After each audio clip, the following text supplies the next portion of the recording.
बिस्मिल्लाहिर्रहमानिर्रहीम। अस्सलाम वालेकुम ख़वातीन व हज़रात। उम्मीद करते हैं आप लोग बमा अहलो अयाल जहाँ भी होंगे खैरियत से होंगे, इज़्ज़त व तकरीम के साथ होंगे। मैं हूँ आपका होस्ट राना अहमद, आपके चैनल वेरिएंट पाकिस्तान के साथ। नाज़रीन, कल आवाम को बड़ा इंतज़ार रहा कि हैकर जो है वो तमाम ऑडियोज़ को लीक करेगा और वो वीडियोज़ बाहर आएंगी और ऑडियोज़ लीक होने के बाद जो पीडीएम का हाल होगा उसको वो शिद्दत से वो वक्त का इंतज़ार कर रहे थे। लेकिन हैकर ने शायद धोखा दे दिया, क्योंकि उसने ऑडियोज़ रिलीज़ नहीं की या हुकूमत का उनसे सौदा हो गया, क्योंकि एक आखिरी अफवाह के मुताबिक के तकरीबन 20 अरब रुपए तक बोली पहुंचा दी गई थी। लेकिन क्या बना क्या नहीं बना इस बारे में तो कुछ भी सामने नहीं आया। लेकिन कल एक और ऑडियो लीक की गई और वो इमरान खान साहब, जावेद हाशमी साहब, इमरान खान साहब और उनके प्राइम मिनिस्टर हाउस से, जिसमें असद उमर साहब को भी सुना जा सकता है, आज़म साहब को भी सुना जा सकता है और मखदूम साहब को भी सुना जा सकता है। और लेकिन उस ऑडियो की अगर डिटेल के ऊपर जाएं और अगर आप उसको एनालिसिस करें तो उसमें जो बातें की गई और उन बातों को इस तरह लग रहा है कि वो बातें कुछ तसलसल के बग़ैर हैं। और वो तसलसल के बग़ैर क्यों महसूस होती हैं? क्योंकि अगर वो ऑडियो जेन्युइन हो तो ऑडियोज़ के अंदर कभी ब्रेक नहीं आता। इन ऑडियोज़ को यूँ महसूस हो रहा है कि कुछ ऑडियोज़ को जोड़ा गया है और उन ऑडियोज़ को जोड़ने के बाद जो है ये बात आगे लाई गई है और ये ऑडियो फ्रंट पे पेश की गई है। उसके बाद एक और बात जो अहम की गई, उन्होंने कहा जी प्राइम मिनिस्टर हाउस से साइफ़र गायब है, साइफ़र की कॉपी जो है वो वहाँ पे मौजूद नहीं है। उसको जो है वो रिसीव तो ज़रूर हुआ प्राइम मिनिस्टर हाउस में, लेकिन उसको वहाँ पे मौजूद नहीं पाया गया। जिसका जवाब बाद में शहबाज गिल साहब ने दिया कि जी वो साइफ़र जो है वो स्पीकर तक पहुँचाया गया था और स्पीकर के बाद जो है वो चीफ़ जस्टिस ऑफ पाकिस्तान को पहुँचा दिया गया था, तो वो आप वहाँ तलाश करें, वहाँ आपको मिल जाएगा। तो पहली बात तो ये कि साइफ़र इस तरह प्राइम मिनिस्टर हाउस से जाना नहीं चाहिए था।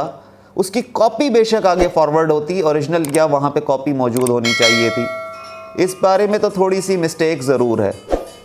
अब साइफ़र का इस तरह आगे पीछे होना और उस साइफ़र से रिलेटेड जो बातें गुज़श्त में लोगों की आ रही हैं, उन तमाम चीज़ों का एनालिसिस अगर किया जाए और इमरान खान साहब की बातों का अगर एनालिसिस किया जाए और इस ऑडियो लीक को कंपेयर किया जाए तो ये साफ नज़र आ रहा है कि ये कुछ मन घड़त स्टोरी है। बेसिकली ये ध्यान हटाने से कोशिश की गई है पीएमएलएन की तरफ से, पीडीएम की तरफ से, कि वहाँ से थोड़ा सा मामला शिफ्ट होके जो है ज़रा इमरान खान की तरफ आ जाएं और गड़बड़ घोटाला करके जो है वो हम क्लीन चिट लेके निकल जाएं।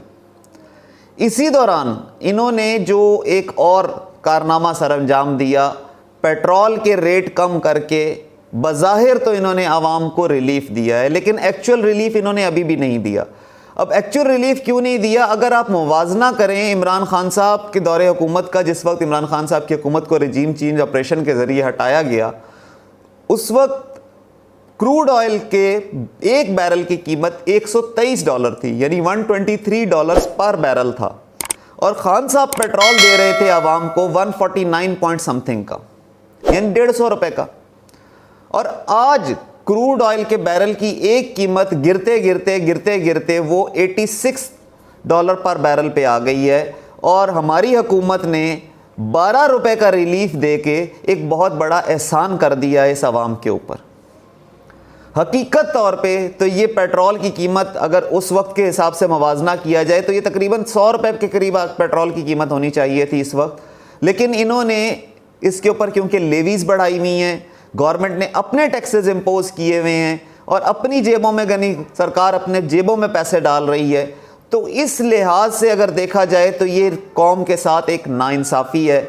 और $12 का रिलीफ ये अपनी तरफ से कह रहे हैं जी बहुत बड़ा हमने रिलीफ दे दिया है। हकीकत तौर पे ये जो तेल की आलमी मंडी में कीमत चल रही है उस लिहाज से ये रिलीफ बहुत कम है। अब रिलीफ तो इन्होंने दे दिया, लेकिन उसका इम्पैक्ट कहाँ कहाँ आएगा ये आगे जाके आपने देखना है। डार साहब ने एक और बड़ा कमाल कर दिया जी, डॉलर का रेट आहिस्ता आहिस्ता नीचे आ रहा है। अब ये मसनूई तौर पे रेट नीचे गिराया जा रहा है, ये हकीकत तौर पे नीचे आ रहा है, इस बारे में तो अभी कुछ नहीं कह सकते जब तक एक्चुअल डिटेल सामने नहीं आती। फिर हम एक और बात की तरफ चलते हैं। आज इमरान खान साहब की अदालत में पेशी थी, उन्होंने अपना माफ़ीनामा जमा करवाना था हाई कोर्ट के अंदर इस्लामाबाद में, जो मोअज़्ज़ज़ जज साहिबा के बारे में जो बातें उन्होंने की थी। तो खान साहब आज वहाँ पे पेश हुए हैं और वहाँ पे पेश होकर उन्होंने अपना माफ़ीनामा खुद जमा करवाया है और उन्होंने कहा है कि ये मेरा माफ़ीनामा है, और अगर जज साहिबा समझती हैं या जज साहब समझते हैं कि मुझे कुछ और भी इसके अंदर ज़िक्र करना चाहिए तो वो भी मुझे आप बता दें, मैं उसको वो भी मैं जमा करवा दूँगा। यानी खान साहब ने क्लियरली अपना माफ़ीनामा वहाँ पे जमा करवा दिया है और वो अपनी बात पे नादम है कि उन्होंने इस तरह की कोई, अगर जाने अनजाने में उनसे कोई इस तरह की बात हो गई हो। अच्छा, अब आ जाएं हैकर की तरफ। हैकर ने ऐलान किया, हैकर ने सब कुछ किया, उसके बाद हैकर साहब मंजर से बिल्कुल गायब हो गए। लेकिन इन द मीन टाइम एक और हैकर ने जो है वो एक और कार्रवाई की, और वो थी हमारे एक बहुत अजीज़ जर्नलिस्ट हैं, बड़े मकबूल जर्नलिस्ट है इमरान रियाज खान साहब। उनके चैनल के ऊपर अटैक किया गया और उनका चैनल हैक किया गया परसों रात को। वो अगरचे एक चैनल कल की डेट में वो वापस उनको मिल चुका है और सारी चीज़ें उनकी, लेकिन अभी स्ट्रीमलाइन होना चीज़ों को बाकी है, क्योंकि प्लेलिस्ट वगैरह उड़ा दी गई और सारी चीज़ें उनकी ख़राब कर दी गई। पहले तो उनकी वीडियोज़ ही डिलीट कर दी गई और E3M 2.0 वहाँ पे लिखा आ रहा था इमरान रियाज खान के चैनल की जगह, और वहाँ से कोई चीज़ और नज़र नहीं आ रही थी, लेकिन उन्होंने रिक्वेस्ट करके यूट्यूब से तमाम चीज़ें अपनी वापस ले लीं। लेकिन अब इस तनाजुर में देखा जाए तो ये काउंटर स्ट्राइक्स एक तरह से चल रही हैं एक दूसरे पे, लेकिन अगर ये एक्चुअल हैकर है तो हमारी मुल्क की जो एजेंसियां हैं और जो तमाम मामलात हैं उन लिहाज से ये एक बहुत बड़ा सवालिया निशान है कि आने वाले वक्त में ऐसा क्या होने जा रहा है जिसकी वजह से जो है हमारी एजेंसियां इसको कंट्रोल नहीं कर पा रही, या हमारी जो सिक्योरिटी इदारे हैं जो साइबर से रिलेटेड सारे मामलात को देखते हैं वो इस बारे में कंट्रोल नहीं कर पा रहे। ये उनके ऊपर एक बहुत बड़ा सवालिया निशान है। JIT तो बना दी गई है, जो प्राइम मिनिस्टर हाउस से ऑडियो लीक्स हुई हैं उसके हवाले से JIT बना दी गई है, उसने अपनी तहकीकात का आगाज़ कर दिया है, लेकिन अभी तक जो है पूरी तरह से चीज़ों को जो है कंट्रोल में नहीं लिया गया, और वो चीज़ें कंट्रोल में ना आने की वजह से जो है पे दर पे कुछ ना कुछ चल रहा है। इसके अलावा हमारे किसान भाई पिछले 3 दिन से जो है वो इस्लामाबाद में बैठे हुए हैं आके, और कल उनके जो है सरबराह जो किसान इत्तेहाद के जो लीडर हैं उन्होंने एक बात की कि जी हमारे तक खाना भी नहीं पहुंचने दिया जा रहा, हमारे रास्ते ब्लॉक कर रहे हैं, हमें खाने पीने की बहुत परेशानी हो रही है। हमारे ख्याल में ये किसान ही हैं जो हमारा और आपका पेट भरते हैं, तो ये उनके साथ शदीद नाइंसाफ़ी है अगर उन तक खाना नहीं पहुंचने दिया जा रहा या उन तक राशन का बंदोबस्त नहीं किया जा रहा। ये आपका और हमारा फ़र्ज़ बनता है कि हम उन तक राशन पहुंचाएं, उन तक चीज़ें पहुंचाएं, उन तक तमाम अशिया ज़रूरियात पहुंचाएं, क्योंकि वो अपने हक़ के लिए नहीं हमारे हक़ के लिए लड़ने के लिए आए हैं। क्योंकि अगर वो मेहनत करके कमाते हैं, खाते हैं और फसलें उगाते हैं तो वो फसलें हम तक पहुँचती हैं तो हमारा भी पेट भरता है, और हमारे बच्चों का और ख़ानदान का और इस मुल्क के तमाम अक़वाम का पेट भरता है। तो इस सिलसिले में हमारी हुकूमत वक्त से भी दरख्वास्त है कि उनके साथ मुज़ाकरात किए जाएं, मजाक नहीं किया जाए।